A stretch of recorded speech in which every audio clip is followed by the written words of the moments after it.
Buenos dias, RGT85 here. Hope everyone is having a great day. We got a couple video game stories that I want to talk about today. First time on the channel, be sure to hit that subscribe button, like, comment, and share. Hit the bell notification as well. And without any further ado, let's talk about what's going on in the world of video games. And we're going to start things off with Mario Strikers Battle League. Now, I did a full video on this game. I definitely thought there were some drawbacks to this game. Honestly, I was a bit disappointed by it, and it seems like a lot of people have been disappointed by this, especially if you've been looking at this as sort of the online experience. Like, the online experience is not as good as other Nintendo first-party games, and that's really saying a lot because a lot of first-party Nintendo games aren't that great online. Like, let's just be realistic here. You look at games like Splatoon 2, like, the online for that is way better than it is for Mario Strikers Battle League, and it's the same sort of concept, a 4-on-4 game, but in Mario Strikers, you can only do 2-on-2 really, unless you do something with quick battle. It's a pain. It's a pain in the ass. They really sort of drop the ball on this, and of course, there is that lack of content that you get, you know, with Mario sports games as they've been coming out lately. Well, we have our first numbers of the game releasing in Japan as far as sales are concerned, and it's honestly pretty shocking. So this is coming to us from Genki, Japan. I don't know who this is, but you know, they seem to be knowing what they're talking about. Mario Strikers Battle League did not fare so well in Japan, with only 32,000 physical units sold at launch. Switch launch comparison: Mario Golf at 80k, Mario Tennis at 123k. My analysis for the Japanese market: too much aggro, not enough waifu husbando. Where's Daisy?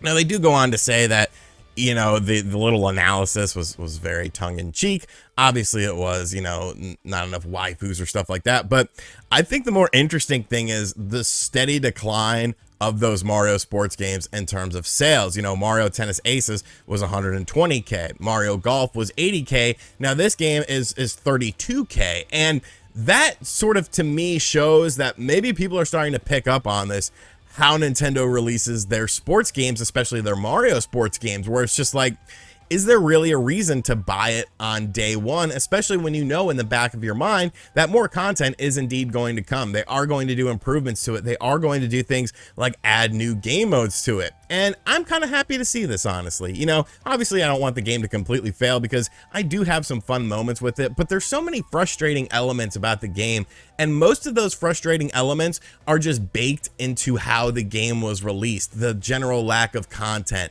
the online being paltry at best, and not actually being able to do a 4-on-4 match and play in your club with 3 other people on your team. Like, the AI in the game is just not that good. Oftentimes they just kind of stand there and look like freaking idiots while the other team is just doing whatever they want. So I'm kind of glad to see this, honestly. I'm not quite sure how this will translate over in other regions, you know, as far as sales success is concerned. Obviously, soccer is huge in Europe, or football as they call it over there. So I expect the game to sell very well there, especially comparative to the other Mario sports games. The United States, you know, it kind of depends, I feel. You know, obviously it's going to boil down to whether or not people just bought it because it's a Mario sports game and they enjoy them, or if they actually looked at reviews and videos on it. But it's going to be very interesting to see how this game ends up turning out in terms of sales figures comparatively to Mario Tennis Aces and Mario Golf. If there is a decline game after game after game, then finally maybe Nintendo will be like, hey, maybe we need to do a little bit better here. We need to focus more of our efforts onto making these games have enough content on day one to where people justify the purchase. It's still a fun game. There's still fun to be had, but it's definitely very skimpy when it comes to content and the online portion of the game, which, you know, that was the thing that was so heavily promoted. So let me know what you think of it in the comments section down below. Did you end up picking up Mario Strikers? And if so, have you been enjoying it, or do you feel like there is a lot of room for improvement with this game? And finally, there's been a big Legend of Zelda leak, we'll say leak, that I've seen floating around the internet, a lot of people talking about it. So I decided to throw my 2 cents into the matter and what I think about this, because I mean, I like The Legend of Zelda. You know, I'm hopeful that we're going to see some other games like Wind Waker and Twilight Princess HD available for the Switch at E3.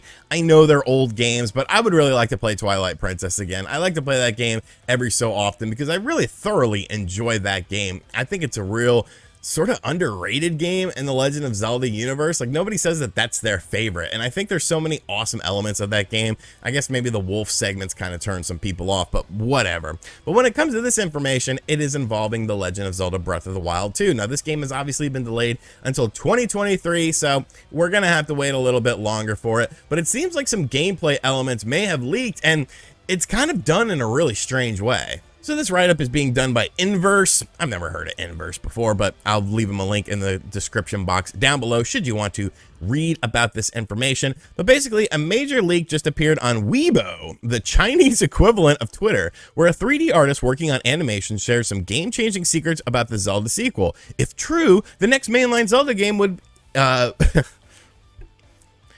Then the next mainline Zelda game would introduce two major firsts for the series. And then we have a bit of a follow-up here showing where this information came from. I'm a Family Boards user who has exclusive access to this post.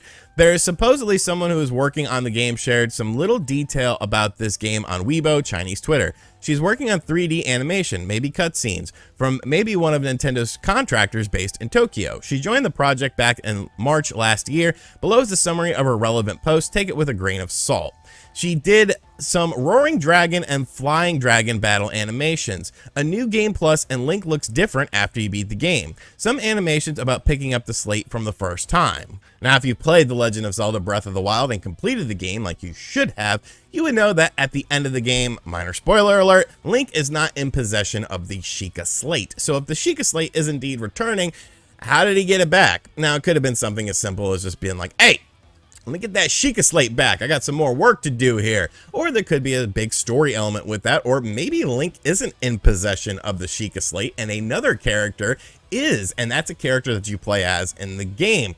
The Flying Dragon stuff and the Roaring Dragon, I mean, I think that's something that we all kind of expect to be in this game as far as the whole sky element. Obviously, there is a heavy emphasis on some sort of sky-based stuff. You know, Link is catapulting down through the clouds at the start of the trailer that we all saw for the game. So I feel like, you know, that's definitely something you could sink your teeth into as far as a new gameplay element of the game is the whole sky thing. Obviously, Link has this weird arm thing going on, and he can like go through planes and stuff, and there's a whole bunch of stuff surrounding that. We've talked about it in previous videos before, but as far as the gameplay mechanics are concerned.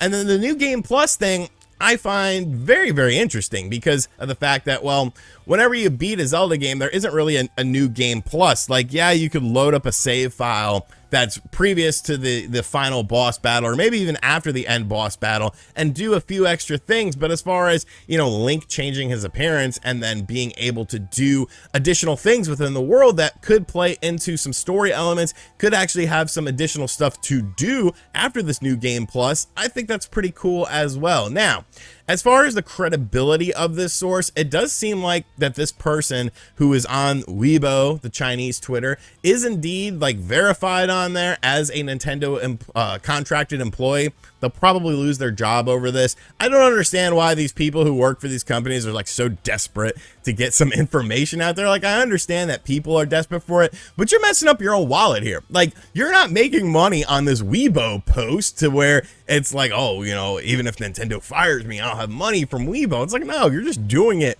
to do it. So I don't know. Internet clout is a hell of a drug, and too many people are addicted to it. Secure money, not clout. That should be a basic thing because clout doesn't pay your bills, money does. But I find this all to be very interesting. I do think that we are going to get a new Breath of the Wild 2 trailer at the Nintendo Direct in the month of June. You know, even if it's just a little snippet, and then in the September one that we're all expecting there to be, we'll see more of the game because that is now a 2023 game. But it would just feel weird for that game not to be there in any sort of capacity. If you indeed do Wind Waker and Twilight Princess HD, you could sort of just have like a little Zelda block of like 6 minutes where it's like showing off those two games and a little teaser for Breath of the Wild 2. But very interesting stuff here. I think this game is going to be vastly different than the first game as far as the gameplay mechanics are concerned, and as far as the traversal is concerned, and where you're going to be able to go and what you're going to be able to do. So a lot of cool stuff here, man. A lot of cool stuff. Give me your feedback in the comment section down below.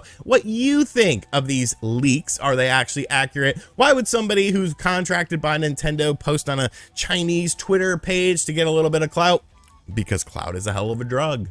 All right, my beautiful weeaboos, hope you guys enjoyed this video. Let me know your feedback in the comment section down below. Do you see Mario Strikers doing better in other regions, or do you think that the core fundamental problems of this game are starting to rear its ugly head, and maybe Nintendo will need to reevaluate how they do their Mario sports games and these Breath of the Wild 2 leaks? What do you think about it? Do they make your jimmies rustle and you're getting excited and you're just like, yeah, yeah? Let me know in the comment section down below. And as always, guys, thank you for checking out this video. If you are new to the channel, be sure to hit that subscribe button, like, comment, and share. I'm going to go play some Shredder's Revenge right now. Later.